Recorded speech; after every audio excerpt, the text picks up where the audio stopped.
Once upon a time, there was a king, and this king had heard of a ship that went just as fast at land as it did on water.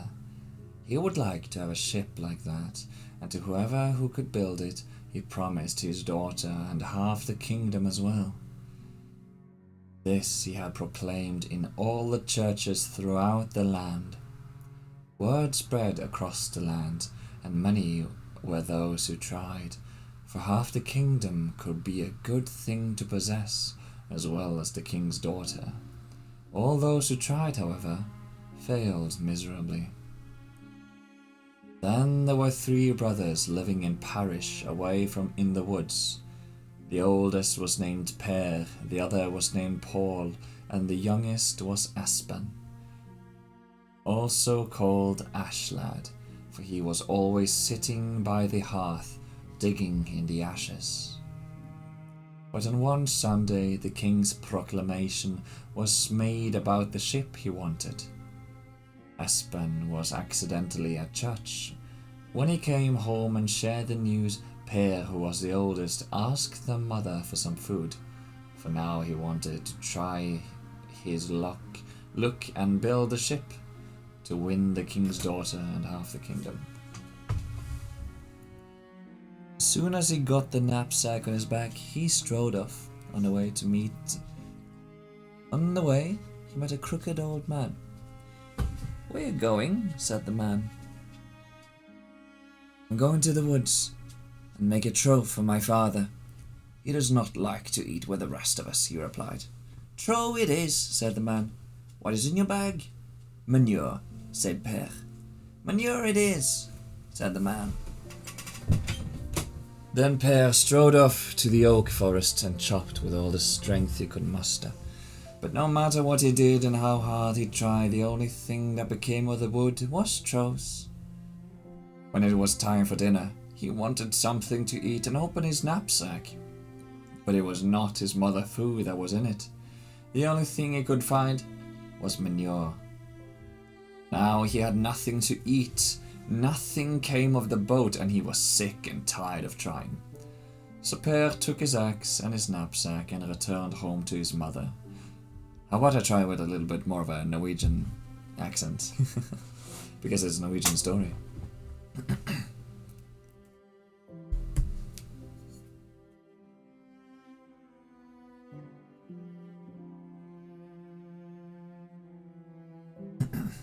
Hello, Mia, darling. So nice to see you. Lovely. I'm reading a bedtime story, so relax. Chill out.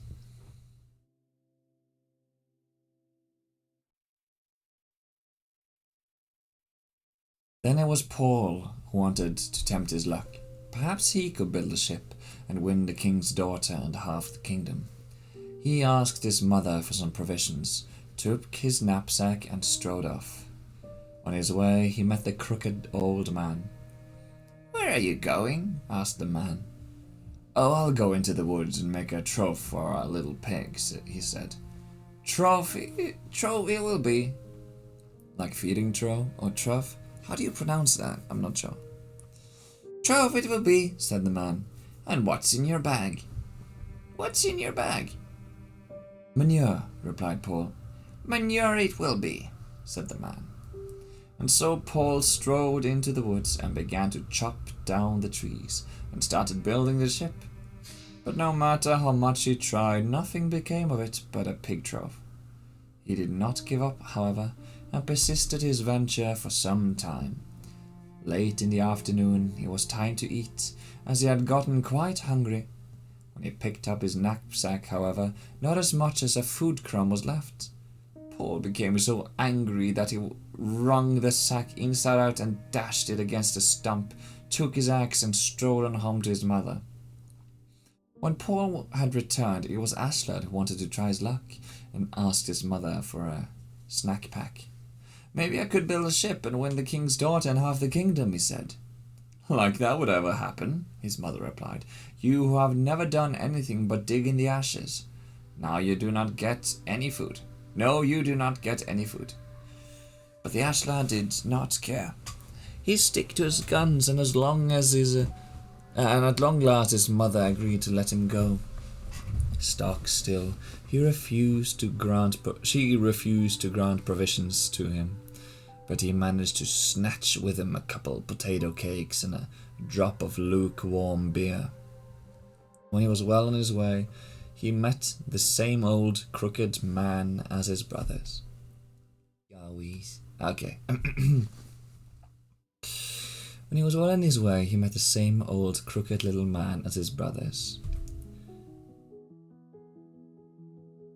And, well, hello there, said the man. What are you doing out here in the forest? To which Ashlad replied boastfully and excitedly. I'm out here to build the greatest ship the world has ever seen. One that can sail as easily on land as waters and even in the air, he said, pointing towards the skies, with a glimmer in his eyes. And the old man then continued to ask, say, what have you in your knapsack? To which the Ashlad then turned and replied, oh, it's not much, but for me it's a whole meal. Would you like some? To which the old man kindly accepted. Well, they sat down, and they ate, and he shared with him a little bit of his beer and a little bit of his potato cakes. And content and full by the time of dinner when they sat down to share in their meals, the old man and Ashlad both felt a little bit weary and tired from all the dining, and the old man said, you just go rest yourself a little while, young lad. When by the time you wake up, I will have a little gift for you. Ashlad, feeling oddly weary and tired, did as the old man said. He found himself a nice mossy spot by the large overgrown trees, and he stretched his legs and rolled on over. Slumber took him away, but it wasn't quite a slumber without events and restful. His dreams were bothered a little bit by the sound of sawing and hammering. And by the time that Ashlad finally awoke, he indeed awoke to a wondrous sight. Before him, perched atop a floating boat, was the old man, smiling toothlessly. This is the gift I have to give to you, he said. For being such a nice young man, it is now yours. But I must, under the condition that you will show the same kindness unto others as you have given unto me. Ashlad didn't hesitate for a moment. As his nature, he accepted the proposal, and he boarded the ship.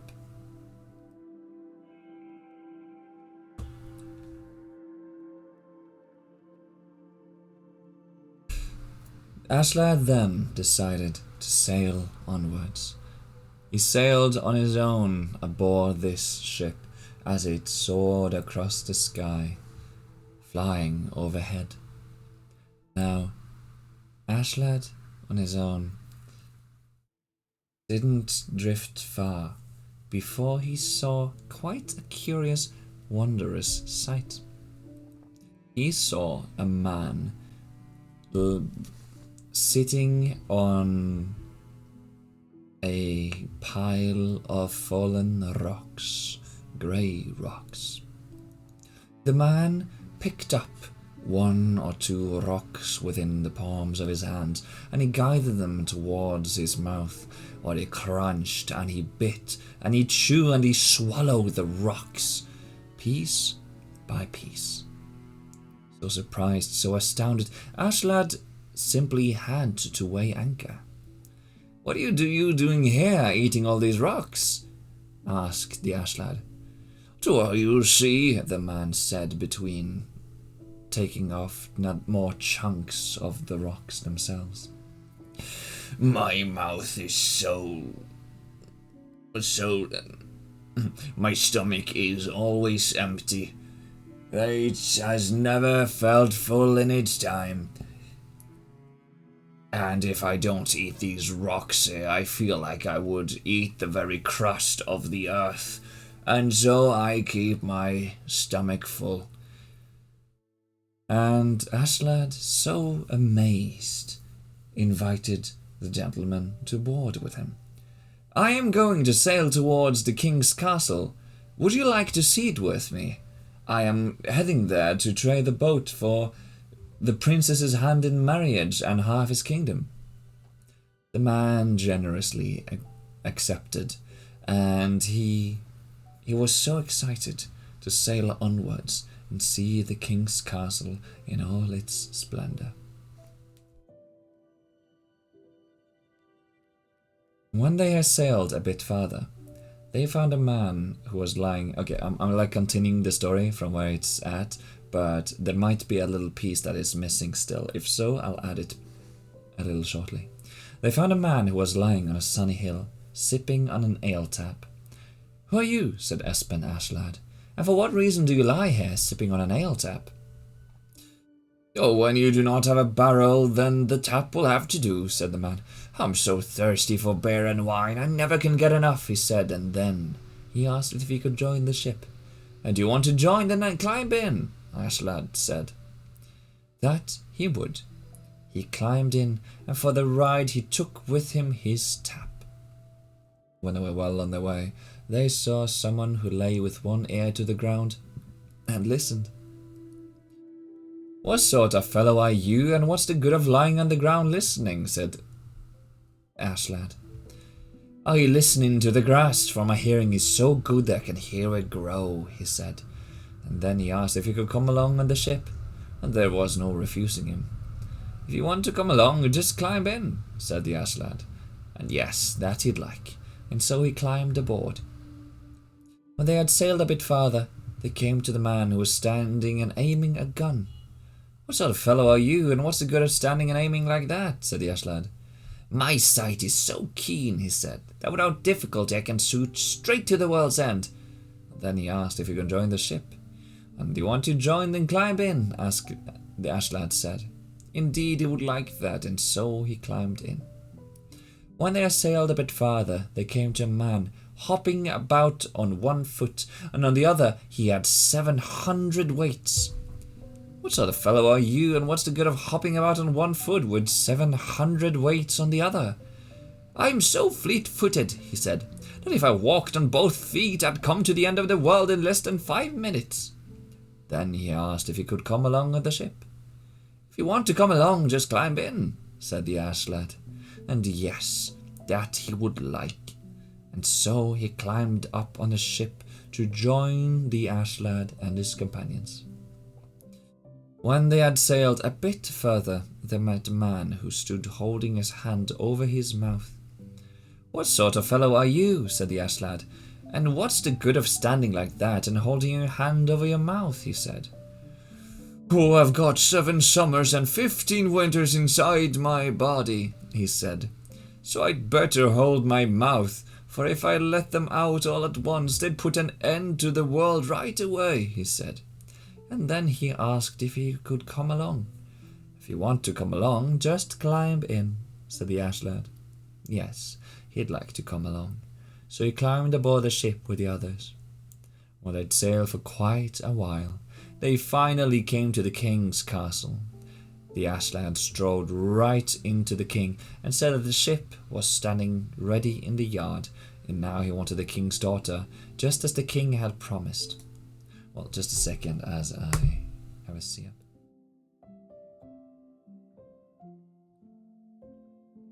Eat rocks is ghosty, yeah. Just like eating all the bots in the channel, you know. But the king wasn't any too pleased about this, for the Ashlad didn't look as if he was worth very much. He was both black and sooty, and the king hardly wanted to give his daughter to such a tramp. So he said he'd have to wait a while. He couldn't have the princess before he had emptied a storehouse of the king's, which had 300 barrels of mead in it. It's all the same if you can get it done by this time tomorrow, you shall have her, said the king. Have to try, said the Ashlad, but I suppose I'll be allowed to take one of my comrades along, won't I? That he could do. He could take all 6 with him, said the king, for he thought that the task was downright impossible. The Ashlad only took with the man who ate greystone, and he was always so hungry for meat. When they unlocked the storehouse next day, there was nothing left but 6 small shoulders of salt mutton, one for each of the others to board. When the Ashlad strode into the king and told him that the storehouse was empty, and now he must surely get the king's daughter, the king went out to the storehouse, and, quite right, empty it was. But the Ashlad was still black and sooty, and the king thought it was really too bad that such a tramp could have wed his daughter. So he said he had a cellar full of beer and old wine, 300 barrels of each, which he wanted to have drunk up first. The people that wrote this had made some small little mistakes, a bit of writing things over again. And he says, sure thing, if you're man enough to drink them up by this time tomorrow, then you shall have her, said the king. Well, I'll have to try, said the Ashlad, but I suppose I'll be allowed to take one of my comrades along, won't I? Oh, yes, certainly, said the king. He felt he had so much beer and wines that he would well be taken care of, all 7. The Ashlad took with him the man who sucked the tap and always thirsted after beer. Then the king locked them down in the cellar. There the man drank barrel after barrel after barrel after barrel, as long as there were anything left. But in the last one he left a drop, so there would be a couple of tankards for his comrades. In the morning the cellar was unlocked, and straight away the Ashlad strode in to the king and said he had dealt with the beer and the wine, and now he surely must get the king's daughter, just as he had been promised. Well, first I must go down to the cellar and see, said the king, for he didn't believe it. When he came to the cellar, there was nothing but empty barrels. But the Ashlad was still black and sooty, and the king felt it was unseemly to have such a son-in-law. Just the same, he said, if the boy could fetch water from the world's end for the princess's tea in 10 minutes, then he should get both her and half the kingdom, for that was surely impossible, he believed. Well, I'll have to try, said the Ashlad. So he got hold of the one who hopped on one foot and had 700 weights on the other, and said he must kick off the weight and use both legs as he could, for he had to have water from the world's end for the prince's tea in 10 minutes. The man took off the weights. He got a pail and set out, and gone he was in a flash. But time dragged on, 7 long and 7 broad, and he didn't come back. As last there was only 3 minutes before the time was up, and the king was delighted as if he had been given a shilling. But then the Ashlad shouted for the man who could hear the grass grow, and told him to listen to find out what had become of the other. He has fallen asleep beside the well, he said. I can hear him snoring, and there's a troll combing his ear. So the Ashlad shouted to the one who could shoot straight to the world's end, and bade him put a shot at the troll. Indeed, that he could do. He shot the troll right in the eye. The troll let out a roar, so the man who was to fetch the tea water woke up at once. And when he came to the king's manor, there was still a minute of the 10 left. The Ashlad strode in to the king and said that there was the water, and now he surely must get the king's daughter. There was certainly no more to be said about that, but the king thought that he was black and sooty, and did not care to have him as son-in-law. Now He had 300 cords of wood, with which he was going to dry the grain in the bathhouse. "If you're a man enough to sit in there while it burns up, then you shall have her. I give you my word," he said. "Well, I'll have to try," said the Ashlad. "But I suppose I can take one of my comrades along with me, can't I?" "Yes, all 6 if you'd like," said the king, for he thought it would be hot enough for them all. The Ashlad took with him the man who had 15 winters and 7 summers in his body, and strode into the bathhouse the evening. But the king had got such a roaring fire going that they could easily have cast stoves of iron. They could not get out, for no sooner were they in than the king barred the door and put on a couple of extra padlocks. So the Ashlad said, "You'll have to let out 6 or 7 winters so there'll be a passable summer warmth." Then they managed to endure it there. The king was trying to kill them. But as night was drawing on, it became quite chilly. So the Ashlad told him to warm it up a bit with a couple of summers. And then they slept until well into the next day. But when they heard the king rummaging about outside, the Ashlad told him, "Now you must let out a couple more winters, but do it so that the last one goes right in his face." And so the man did. As the door swung open, and when the king opened the bathhouse, thinking that they were burnt to cinder, they sat shivering and freezing till their teeth were chattering, and the man with 15 winters in his body let go the last one right in the king's face. So a big chilblain appeared. "Do I get the king's daughter now?" said the Ashlad as the king was rolling over the ground still as the winter winds wept over him. "Yes, yes, take her and keep her, and take the kingdom too." He dared not say no any longer. So they threw a wedding, and revelled and made merry, and fired off shots to scare away the troll hags. And as they were rushing about groping for a bullet wadding, they mistook me for one, and gave me porridge in a flask and milk in a basket, and shot me straight here, so I could tell you how it all came about. Cheeky. And that was a story of Ashlad and his good little helpers. Yeah, must have been very, very hot, I agree.